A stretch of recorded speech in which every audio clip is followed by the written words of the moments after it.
დიდება იესოს.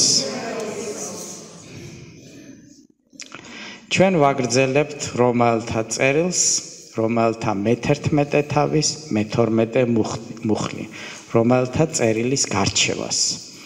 პავლე მოციქული წერს რომაელებს. და თუ მათი დანაშაული წუთისოფლის სიმდიდრეა და მათი დაკნინება წარმართა სიმდიდრე, რამდენად დიდი იქნება მათი სავსება. თქვენ გახსოვთ, რომ პავლე მოციქული ლაპარაკობს ისრაელზე. და ის ამბობს, რომ წინა მუხლებში, რომ ისრაელმა გადაუხვია თავის გზას. ისრაელმა არ მიიღო იესო ქრისტე. ისრაელმა ვერ დაინახა მესია. ისრაელი კი კითხულობს ღმერთის სიტყვას, მაგრამ გამოცხადება არ აქვს, რომ ეს სიტყვა ლაპარაკობდა იესოზე. მათ რა გააკეთეს? მესია მათი მხსნელი მოკლეს და ჯვარზე გააკრეს. ანუ ჩაიდინეს დანაშაული. მაგრამ პავლე მოციქული ამბობს, რომ მათ კი ჩაიდინეს დანაშაული, მაგრამ სამაგერო წარმართებმა, არა ერებმა, ანუ ერები, რომელიც ისრაელის გარეთ იყვნენ და ღმერთის სიტყვა არ იცოდნენ, მათთვის სიმდიდრე გახდა ის, ვინც მათ მოკლეს, ანუ იესო ქრისტე. და ეხლა პავლე მოციქული ამბობს, თუ კი მათთვის წარმართებისათვის, რომელიც არ იყო რჩეულიერი, რომელსაც ღმერთი არაერთსაც კი ეძახის, იმის გამო, რომ ღმერთის სიტყვა არ იყო მათთვის საფუძველი რწმენისა, თუ კი ასეთმა ხალხმა მიიღო იესო და მათთვის გახდა უფალი კურთხევა, რამდენად კურთხევა იქნება იესოს მიღება ებრაელი ერისათვის, თუ ისინი მიყვებიან უფალს. ამას ამბობს პავლე მოციქული და აგრძელებს. და თქვენ იცით, ძვირფასებო, რომ მიუხედავად იმისა, რომ ებრაელებმა არ მიიღეს იესო ქრისტე, ებრაელები ითვლება ერთ-ერთ ჭკვიან და ნიჭიერ ხალხად მთელ მსოფლიოში. რატომ? იმიტომ, რომ კურთხევა, რომელიც აბრაამს მისცა, ის მაინც გადმოდის. მიუხედავად იმისა, რომ მათ არ მიიღეს იესო. იმიტომ, რომ ღმერთის სიტყვაში წერია, რომ თუ შენ იქნებ, თუ რო გაკურთხებს, მთელ თაობებს გადაეცემა ეს კურთხევა. ღმერთის ბუნება ასეთია.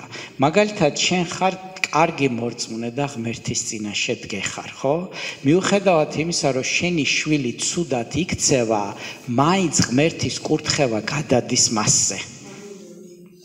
იმიტომ, რომ შენ ახარ ძალიან კარგი. იმიტომ, რომ ღმერთი უხვი არის, მაინც ახსოვს. ხშირად იტყვის ხოლმე ღმერთი თავის სიტყვაში, დავითის გამო არ გავაკეთებ ამას. რას ნიშნავს შენ შვილზე გადადის კურთხევა?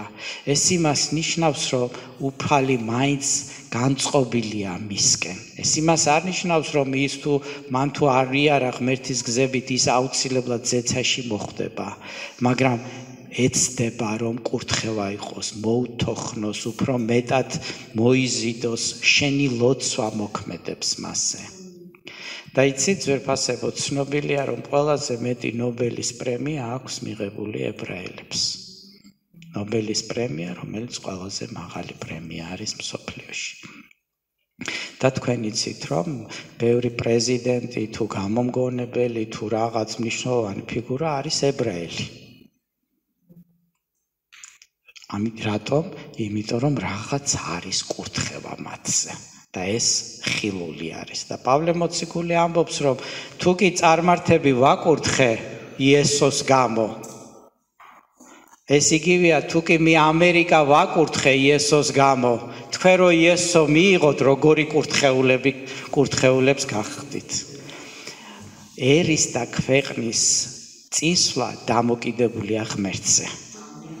არც მთავრობაზე, არც პოლიტიკაზე, არც შეიარაღებაზე, არც ეკონომიკაზე.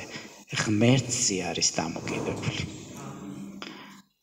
პავლე მოციქულმა იცოდა, რომ რასაც ის ამბობდა, იყო უნიკალური. მან იცოდა, რომ გამოცხადება მადლის შესახებ, რომელიც მას ჰქონდა, არ ჰქონდა სხვას. და სიღრმე, რომელსაც ის ამბობდა, არ ჰქონდა სხვას. მან იცოდა, რომ თუ არა მისი მსახურება და მისი წერილები ეკლესია ვერ გაიგნებდა სწორ გზას. და ვიცით, რომ საქმეები ვერ გადარჩებით და ვიცით, რომ ჩვენ წმინდანები ვართ მადლით და არა იმიტომ, რომ ვიღაცამ ერთი თვე ხმა არ მოიღო. დიდება იესოს.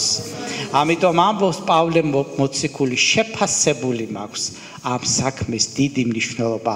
წარმართებო, მე ვიცი, რასაც ვამბობ და მე ვიცი, სად ვდგევარ და მე ვიცი ჩემი სიტყვის მნიშვნელობა და მე ვიცი, რომ გახსნა მაქვს ღმერთისაგან და არა ვარ მორიგი მქადაგებელი.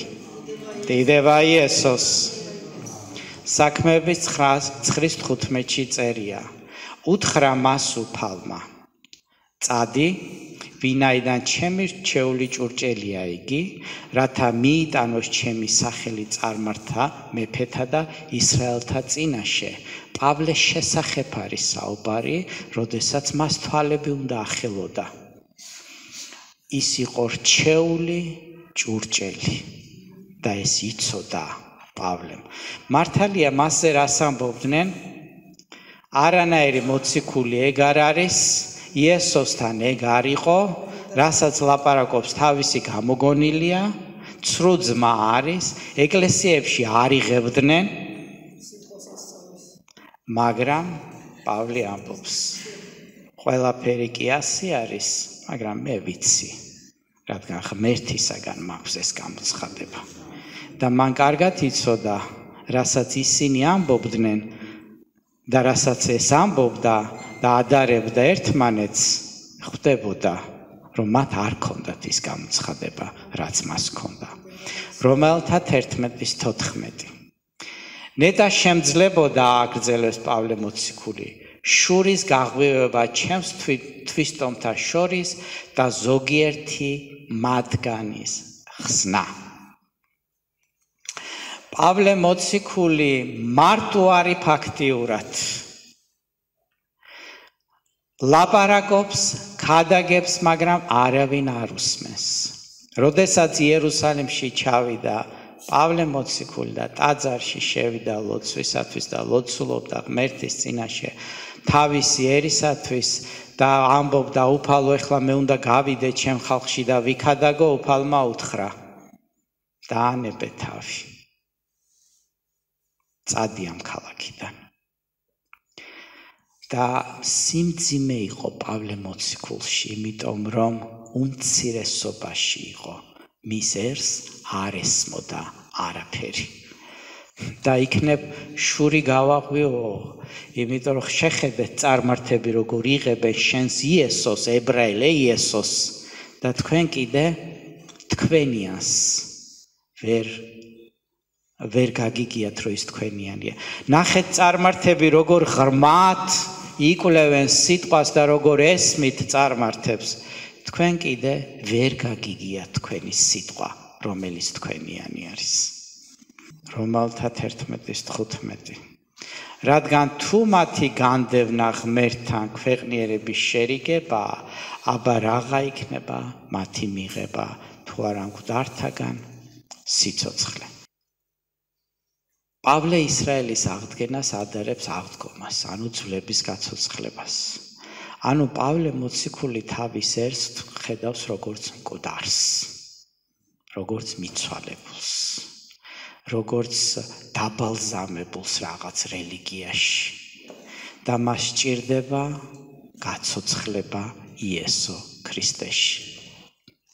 ეზეკიელის 37:1-14 ჩათვლით წერია. უფლის ხელი იყო ჩემზე, გამომიყვანა უფლის სულით და შუაგულ ველზე დამსვა, ძვლებით რომ იყო სავსე, გამატარა მათ შორის, იგვლივ აჰაფრიად ბევრი ეყარა ველზე და ძალზე გამხმარი იყო. კითხა. ანუ ჩვენ ლაპარაკობთ ძველ წინასწარმეტყველებას. ძეო კაცისავ, ეუბნება ღმერთი წინასწარმეტყველს.